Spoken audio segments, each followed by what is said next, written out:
ano daw, nagsusumbong sa lolo niya. Yung rabbit ko, atoy, no. Ha?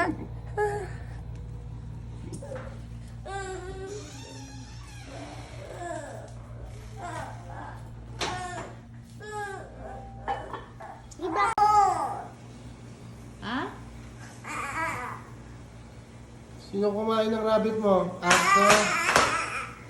Aso, pusa? Wala, hindi na sa kanya kasha. Ano, patayin niya.